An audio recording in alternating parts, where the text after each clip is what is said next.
Hello everyone. So it's been a long weekend. Fastly? Yeah, I will. Um, Maybe after the open, when I finished trading today, and more people can come in because when I try to share it before the open, but a lot of people come after I've already shared the entries, so I don't want to cover them again to repeat them again. Oil is now at the previous high around 120 level. Looks like it's building a cup with handle type of pattern and refused to go down. But at the same time, this 120 level is definitely a really huge resistance level. There could be a level that can build a double top for this move here, because I'm not going to play the long side on oil here. So what I'm now focusing is on the short side, the potential reversal. And one thing that caught my attention are cryptos. So I talked about it last week. I want the crypto to stay above the 9 and 21 EMA. Bitcoin and Ethereum, especially on Sunday, little shakeouts to the downside and a fast reclaim close above the EMAs. So that will be my main focus today, the cryptos names. So when you look at cryptos back in 2022, so after a long downtrend, the first one is right here on October.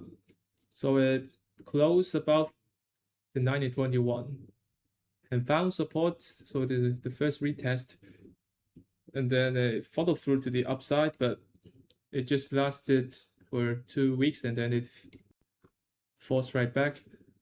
And then on January 2023, this is the first close above the 9 EMA, and then the second close, and then the breakouts, and followed by a pullback into the 9 and 21 EMA on this day right here, and then it found support, continue a straight move to the upside.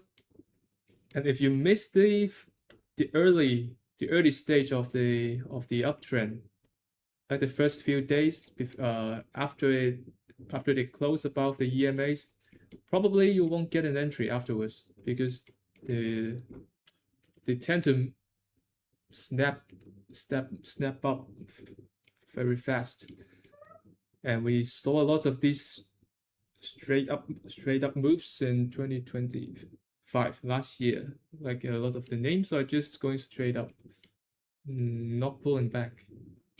So Bitcoin also did a similar thing. Close above the 9 EMA and then the close above the 21 with a pullback. Maybe not a pullback, but shakeouts. I think intraday this candle will look pretty bearish with a candle like this, but intraday and eventually snaps back. There will be a very strong sign of strength, which is, I think, similar to our to the current situation. And I think nobody is bullish on the cryptos now, which is good. Nobody's talking about them. Everyone is talking about the inflation, the oil price, the war, even this stagflation. So I think it will be a good time. It's a good timing to find some to look at the crypto trades. And again, I think today for other individual names, so AY and Nebius are the, I think SNDK2.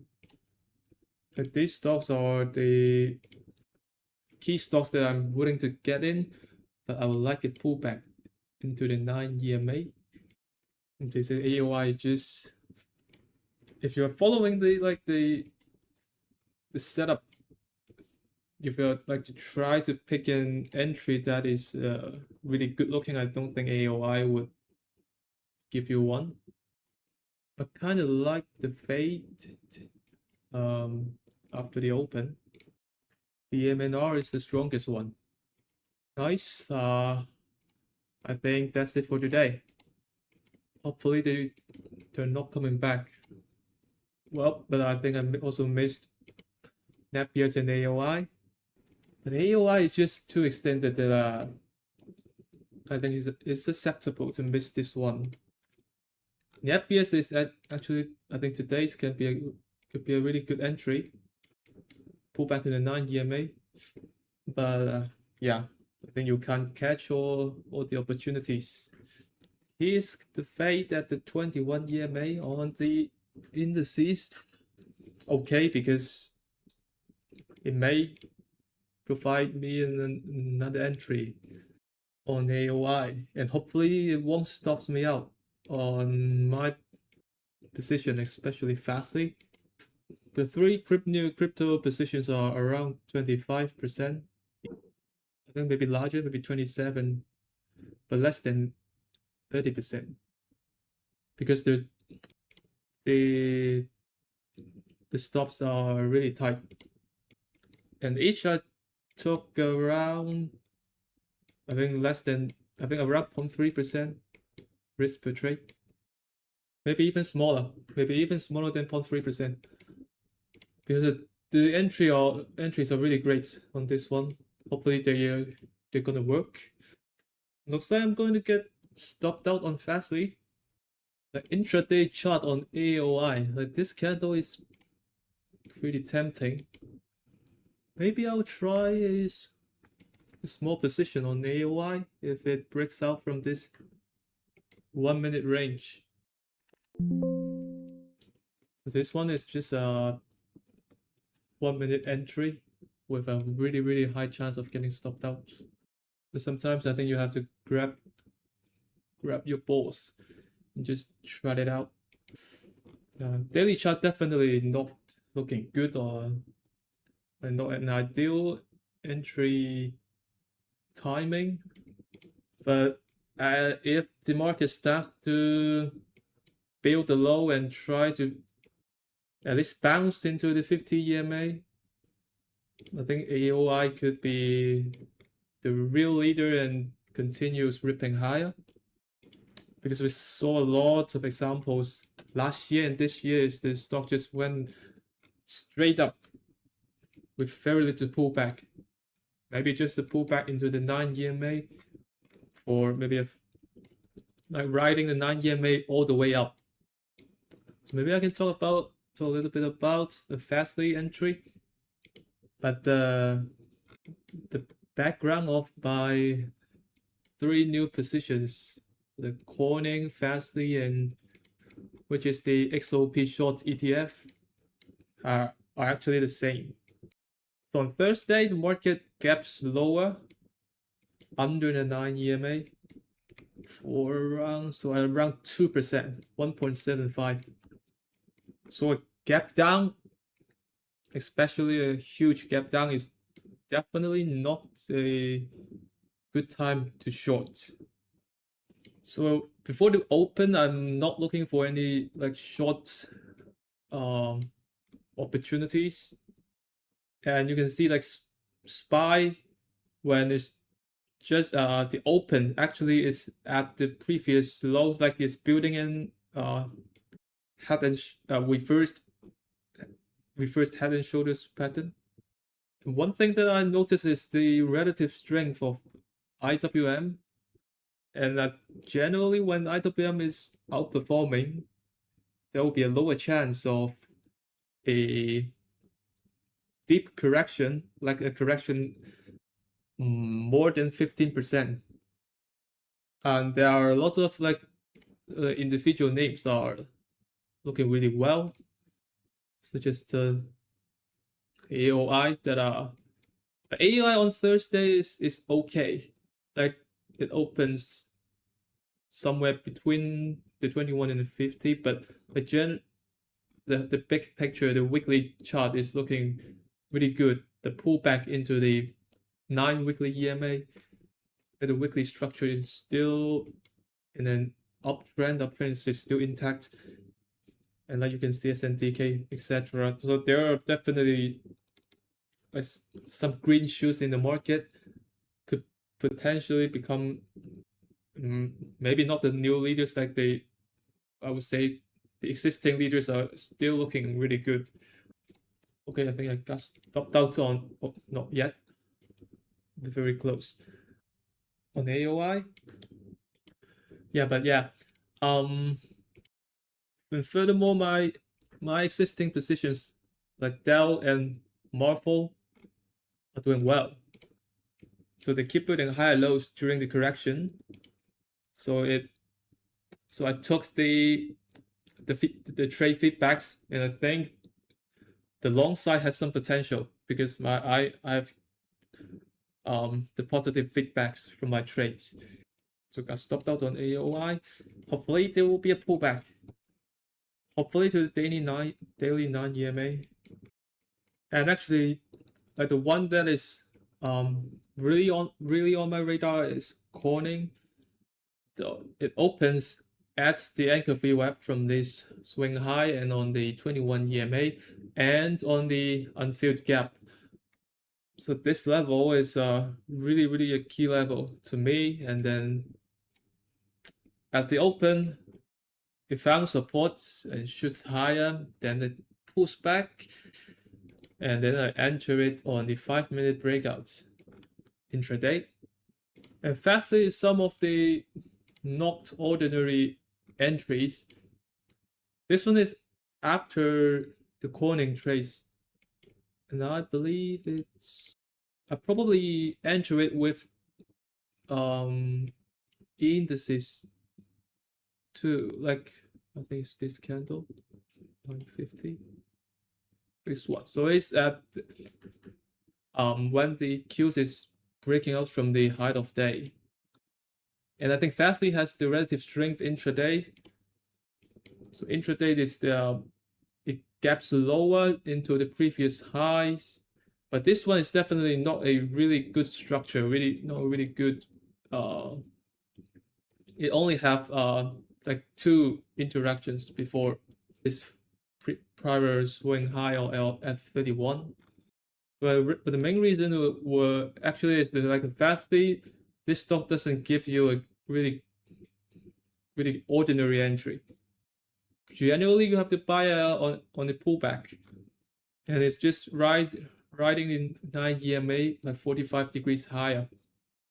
And if I think the market is like finding support here and may set up for the bounce, or that like there will be more follow through.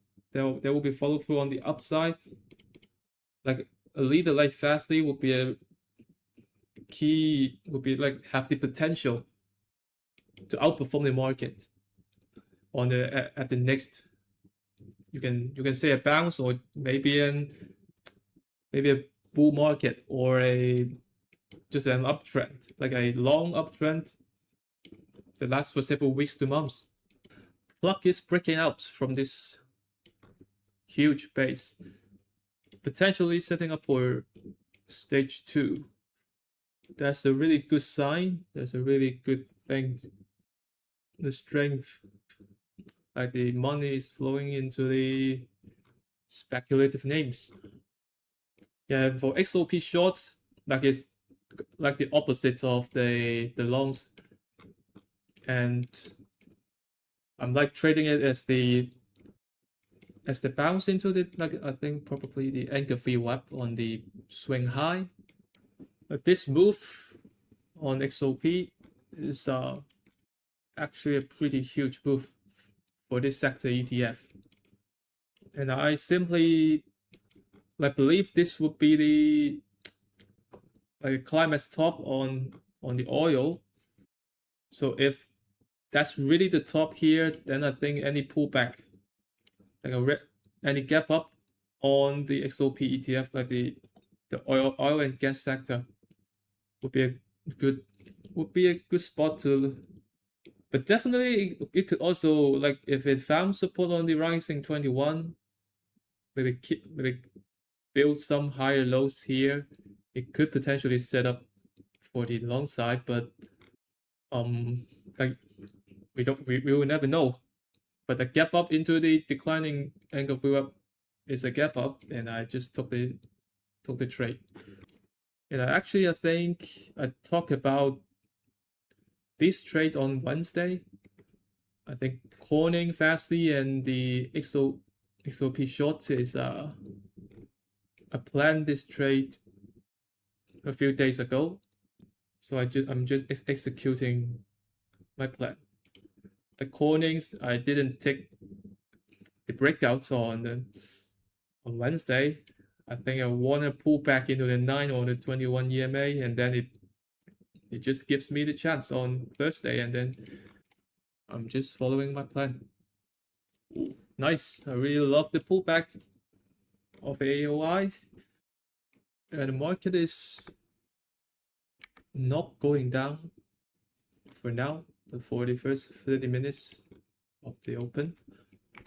But definitely they are at the resistance. The IWM weekly is actually looking really good. Like the 9 is still above the 21 on the weekly chart. So I will, and also like Qs is at the previous swing lows, 592-ish level. So I won't expect a clean breakout or a clean uptrend, is serving like a clean uptrend or following the Thursday candle.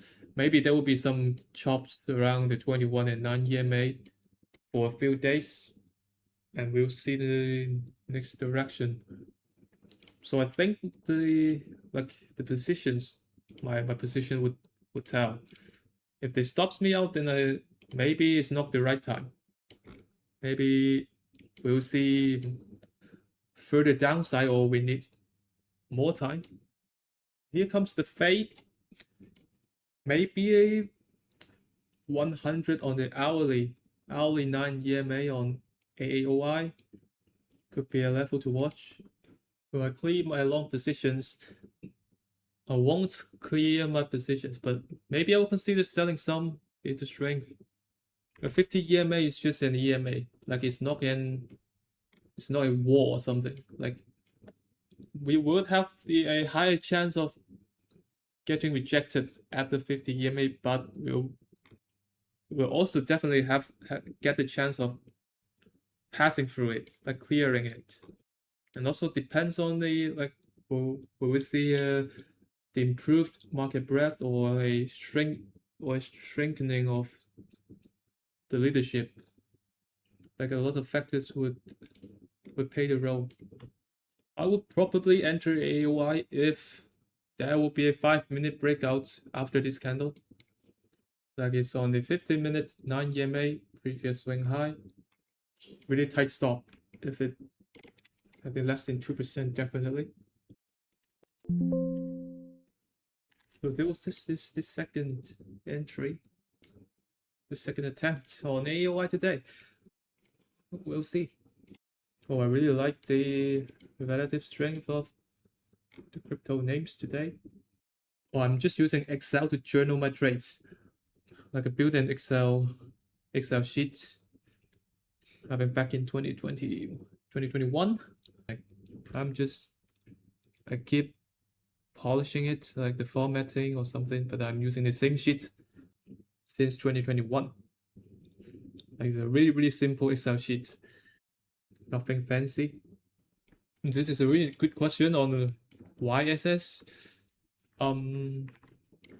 So if you enter it at this day, like at around the high 21 level, or like the pullback on Thursday, this pullback entry is really nice.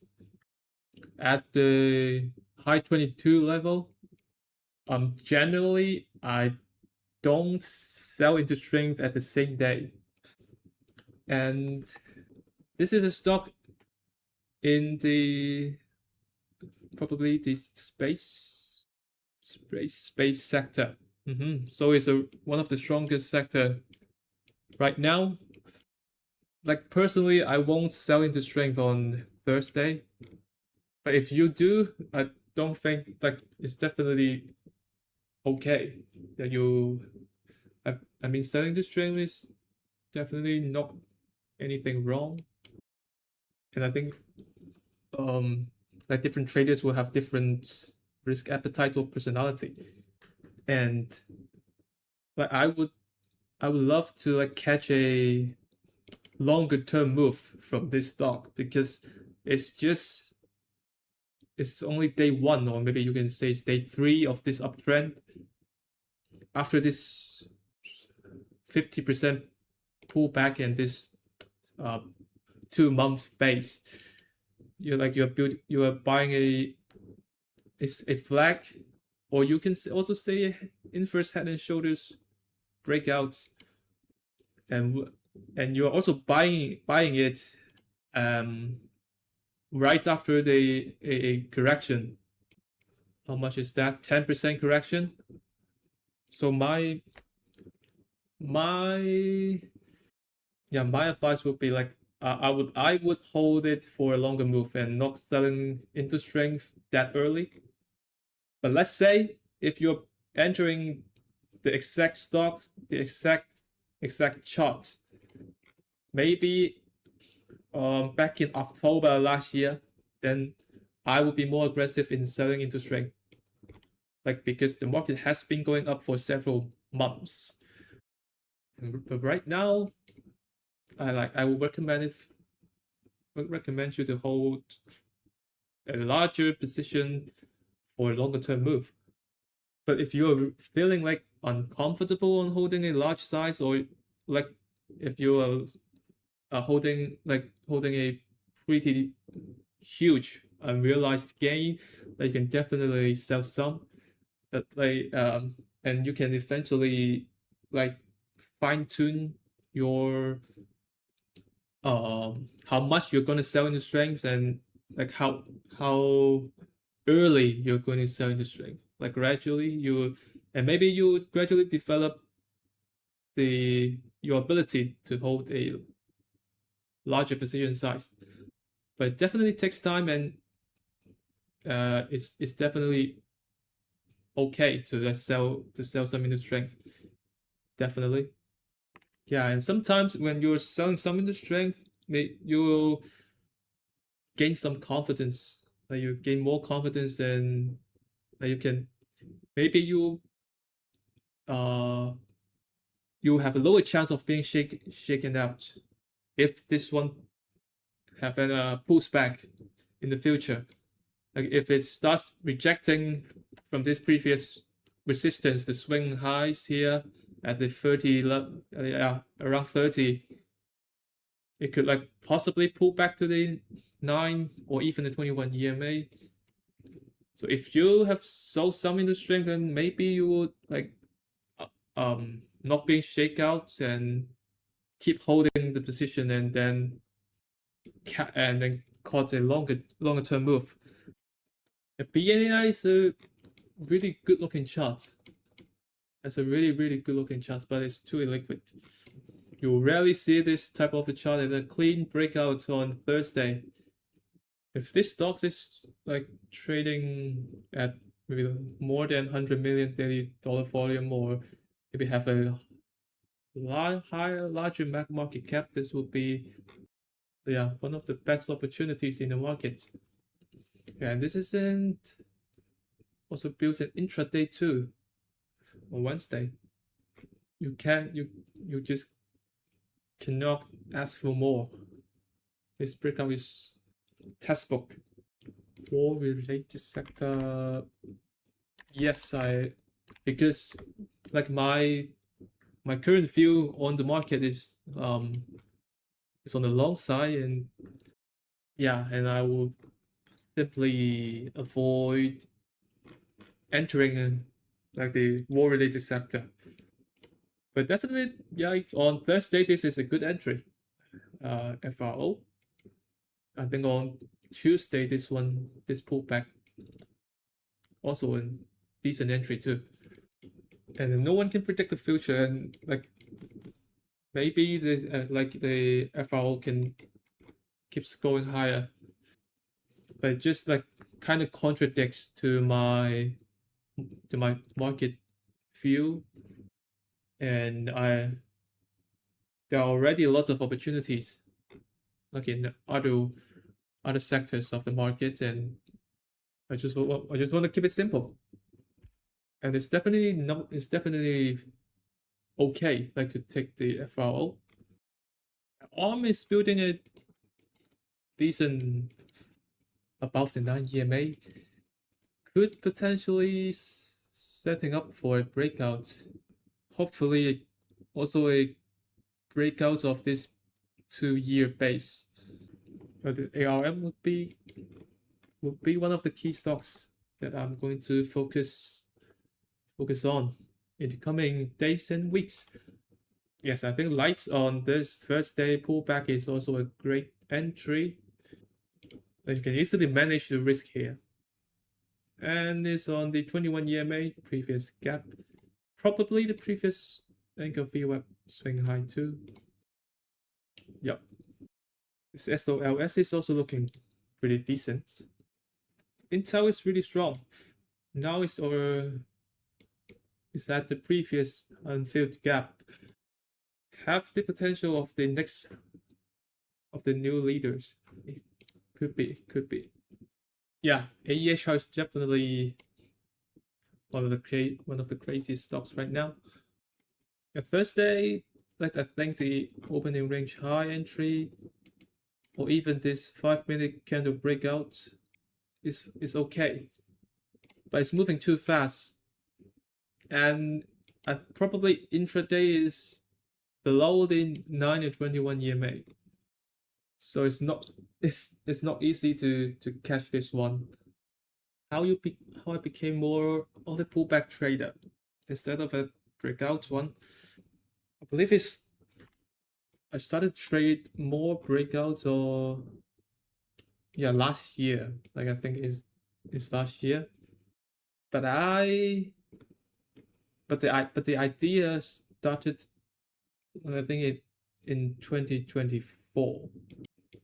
Like back then I have started to notice like the breakouts are working less effectively, easier to get shaken out when you're entering a breakout, and it's hard to get a tight entry, to get a tight stop when you try to enter a breakout. And more stocks are just bouncing off from the EMAs or the support levels quickly. Like they're not spending time around those support level. Like they're just a touch and go. And 2025 is like this is becoming more and more commonly seen. For example, last year, this CIN, since this earnings day, it's really hard to get a breakout entry. But I think yes, like if you're looking back, this day could be one. This day could be another one. This day could be another one.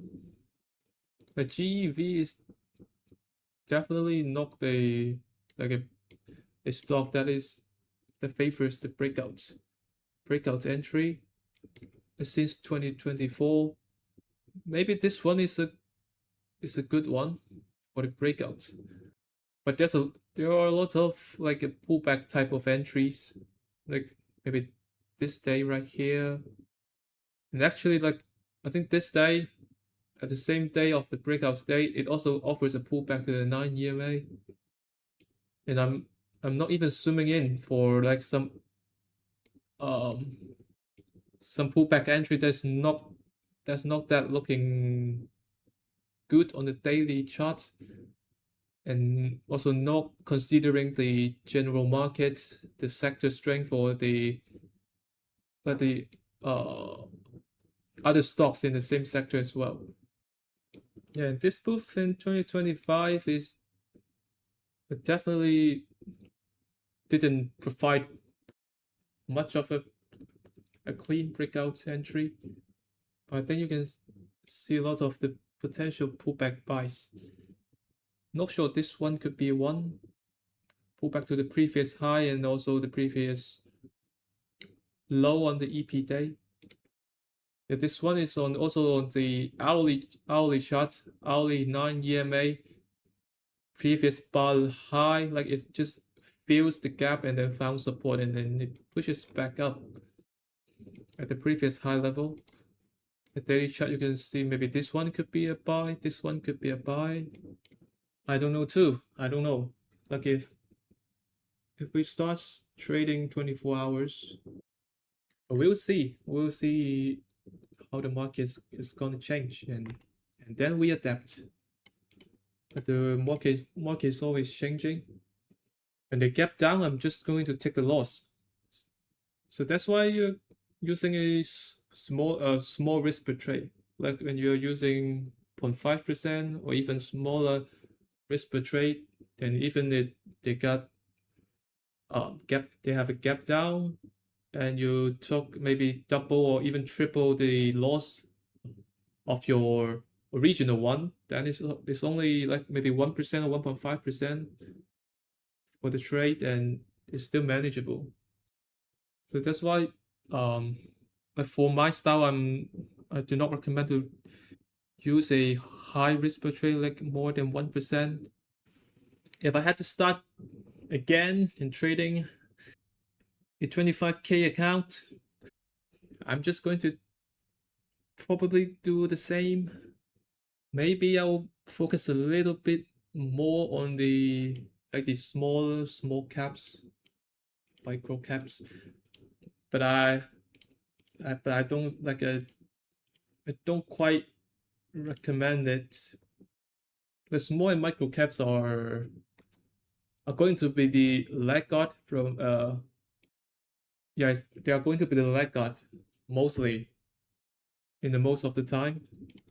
So you have to really pick the right market timing, the right market environment to trade them.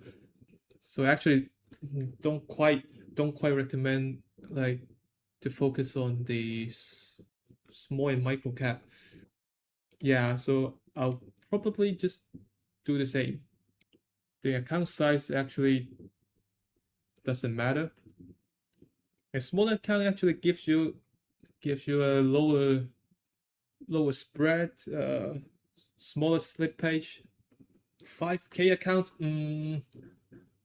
yes. If the Yeah, I agree. If the account size is, um, I would say maybe below 10K, it's really hard to to practice the position sizing. You really have maybe 25% positions, like 25% positions. Maybe you have to be more concentrated. Yeah, maybe for a smaller account, I would like um trade less and really focus on the really good opportunities and size larger. Maybe take higher risk, like maybe 1 to 2% risk per trade, and pick the really good opportunities. But all in all, I don't think like it's going to deviate that much. If I'm trading a small account, I'm still going to look at the same stocks. I think the same entry, maybe a little bit more aggressive on the position sizing or the risk that I'm taking. Financially, the loss is you can be easier. It is easier to make back the losses outside of trading, like you're from working in full-time job or a part-time job. Yeah, once I enter a trade, I just forget about it. Maybe it's not forget about it. It's just accepting the outcome of a trade. Like when if it stops me out, then I'm just I'm happy to take the loss and move on. If you're feeling uncomfortable, maybe you can reduce your risk per trade. Let's start with a smaller risk and then gradually increase to a optimal level that you're comfortable with. If like the position size is too small when you're taking a smaller risk, but you can practice it with a smaller position size and smaller risk first, and then gradually increase to a optimal level. Yeah, you need to accept the randomness of trading. The more you want to control the outcome, mm, the harder the trading would be. I think in other aspects of life too, like the more you're trying to be certain on something, trying to control the outcome of something, then it will be more difficult. Like at least mentally, it will be more difficult. Because yeah, I love stoicism. Although I'm I didn't like studied really deep on that, but like I only have a brief understanding on it, and I totally agree with it. Yeah, for Dow, I'm trading it on the weekly. I'm trying to hold this one as long as I could. I think I raised the stop on Dow um in the last week. Maybe yeah, I think it's safe like to raise the stop. I raised the stop to the week low of this of this bar right here. As the low is slightly below the 9 EMA on the weekly chart, and there is a Dell is pretty far from the 9 EMA that I don't think a healthy pullback could like pass this like slide past this 9 EMA. So I think this level is a good level to set my stops. And now I'm just waiting for the 9 EMA on the weekly chart to continue gra- grinding higher, and then I can raise my stop to the low of this week, below the low of this week. But definitely it for Marvel this one if it is going to like if this phase from if this phase after like maybe the late day today and tomorrow is starting to close below the 9 EMA, then probably I'm going to took it off. So in that case, I'm not going to wait for my stop to get hit. But no, I didn't take any profit on Dow. Not yet. Also, AOI is now pushing back a bit. Nice action so far from the market too. And the market is holding up the opening range low. No, I don't like to trade intraday. AMD Thursday candle is a change of character. Weekly chart, really nice close above all the EMAs. Now at the unfilled gap, it's facing some resistance here. Maybe a few days consolidation would be great. So I think the FPS is the next stock that I will try to get in. Really love this candle shakeout on the weekly chart. Now it's back above all the EMAs. So shaking out the weak hands and looks like it's ready to go. But I believe maybe we need the market to cooperate a bit. Like at least not losing the 9 EMA. My calling entries is at the 5-minute candle breakout yesterday. Marvel, my entries are also at the 5-minute candle breakout intraday. And then I raised the stop to break even now. So daily chart is pulling back to the 9 EMA on that day. The previous swing high also. I'm looking to short the metals. I think, I mean, maybe no, but yeah.